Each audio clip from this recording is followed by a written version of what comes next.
Sometimes protecting yourself means making difficult decisions before the storm hits. This is the story of how I discovered my wife's elaborate plan to leave me with nothing, and how I turned the tables before she could execute it. For 7 years, Sarah and I had what everyone called a picture-perfect relationship. 5 years of marriage that felt effortless, built on inside jokes about terrible cooking experiments, marathon debates over Netflix choices, and a rhythm that just clicked. She'd surprise me with concert tickets to bands I'd mentioned once, and I'd show up with her favorite Thai food after particularly brutal workdays. We were the couple other people envied, completely in sync, planning weekend getaways, and genuinely enjoying each other's company. That's what made the gradual shift so devastating when it finally became impossible to ignore. About 8 months ago, subtle changes began creeping into our daily routine. At first, they were so minor I dismissed them as work stress or seasonal blues. Sarah started guarding her phone like it contained state secrets, carrying it to the bathroom, keeping it face down during dinner conversations. Previously, her phone would sit abandoned on our kitchen counter for hours, completely forgotten. Before we continue with today's story, if you're enjoying what you've heard so far, please hit that subscribe button. Every new subscriber helps me keep sharing these inspiring tales that touch your day. Thank you for your support.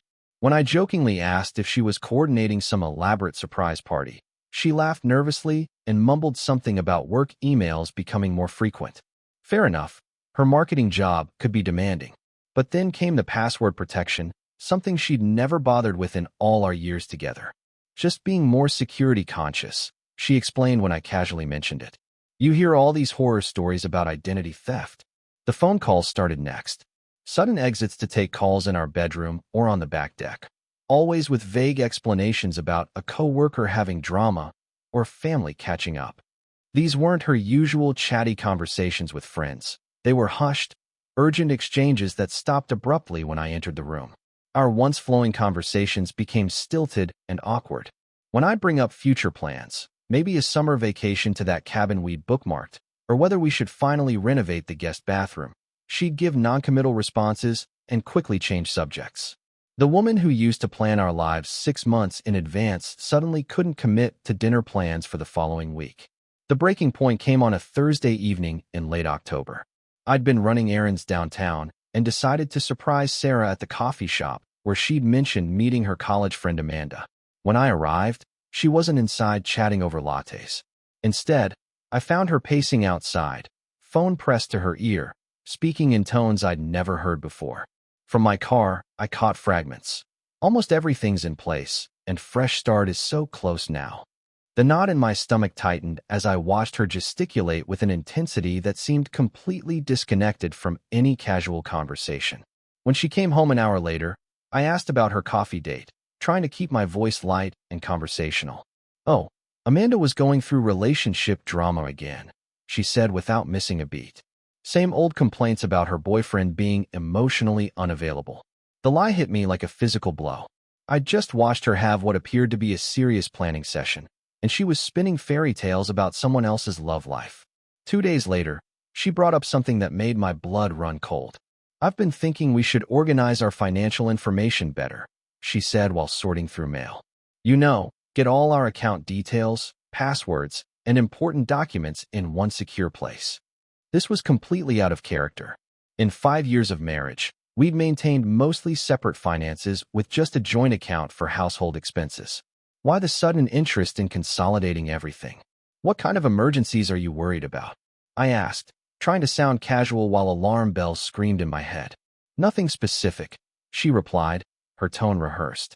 "It's just responsible adulting, right? What if something happened to one of us, or we needed to make major financial decisions quickly?"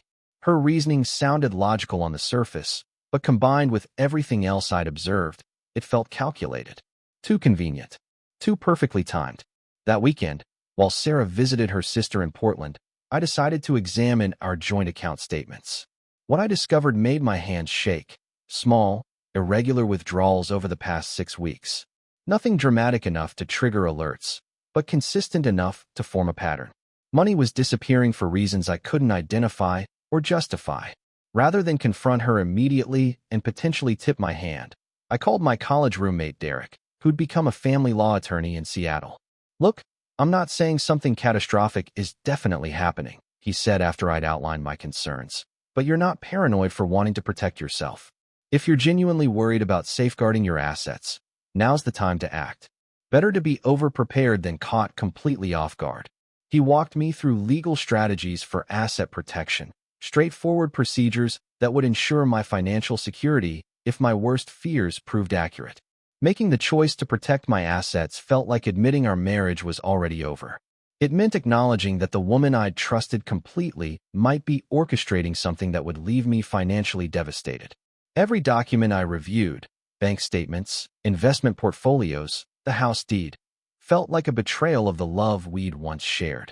But that persistent voice in my head reminded me this wasn't about sabotage, it was about survival. I called my mother that evening, explaining I needed her help with some financial arrangements without revealing the full scope of my suspicions. I need you to temporarily hold some assets for me, I said carefully. It's just a precautionary measure, nothing dangerous. The long pause on the other end told me she sensed something serious was happening. Are you in some kind of trouble? She asked, her voice tight with concern. No, Mom.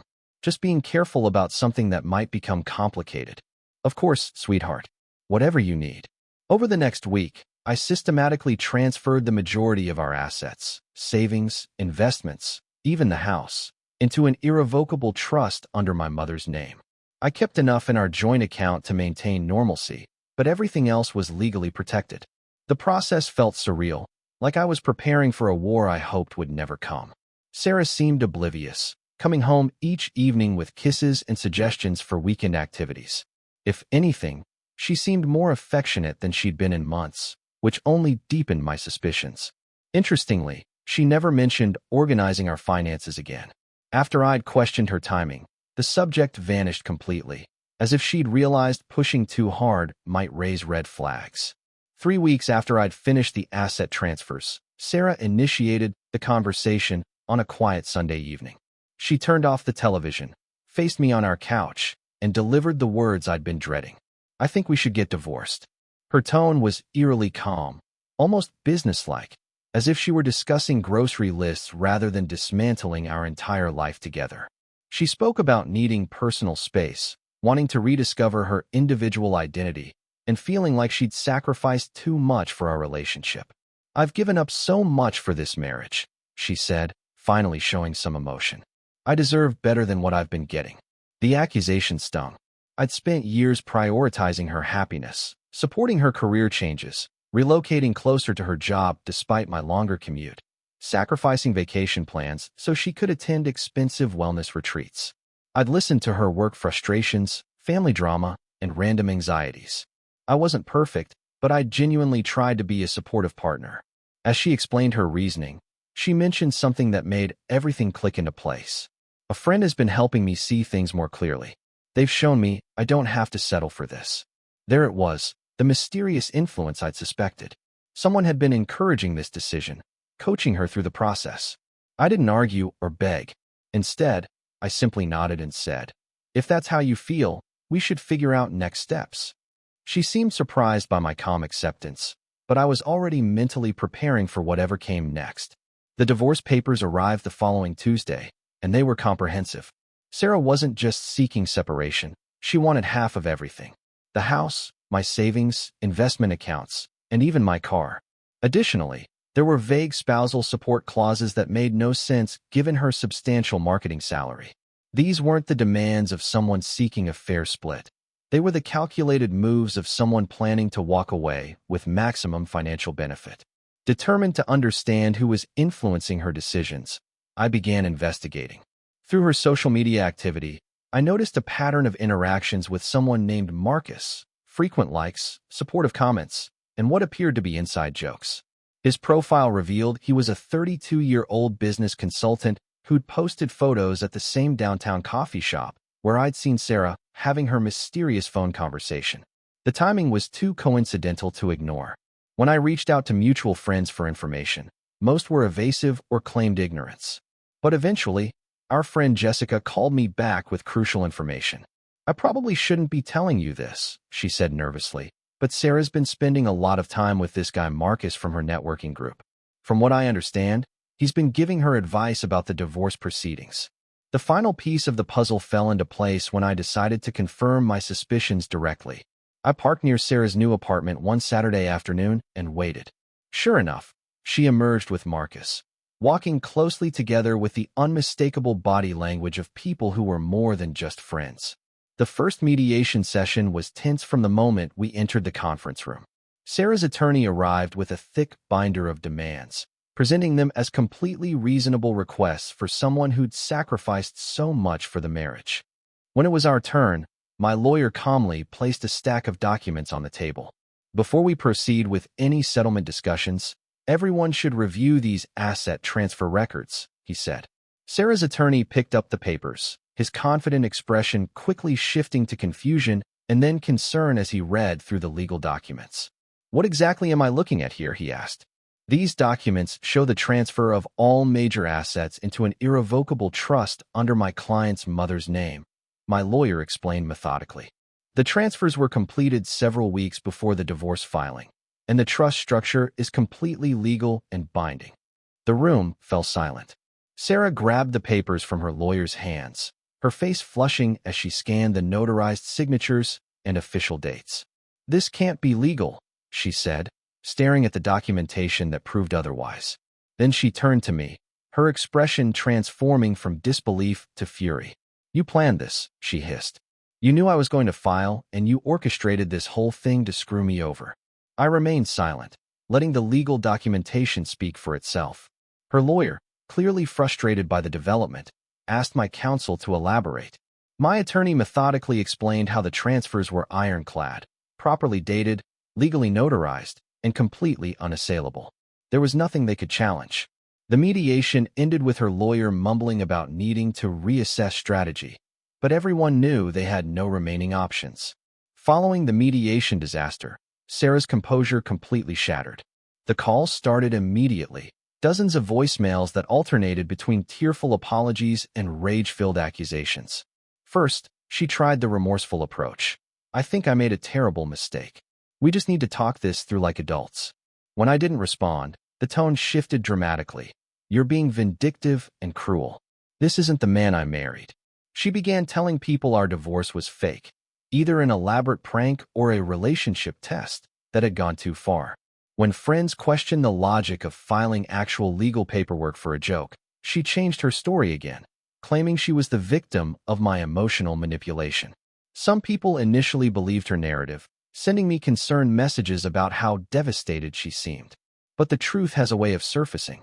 3 weeks after the mediation, our mutual friend Ryan contacted me with information I needed to see.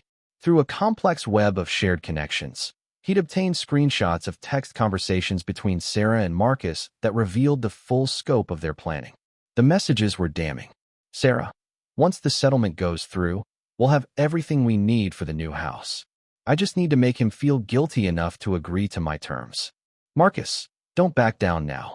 He owes you after all these years. We'll have our fresh start once you get what you deserve.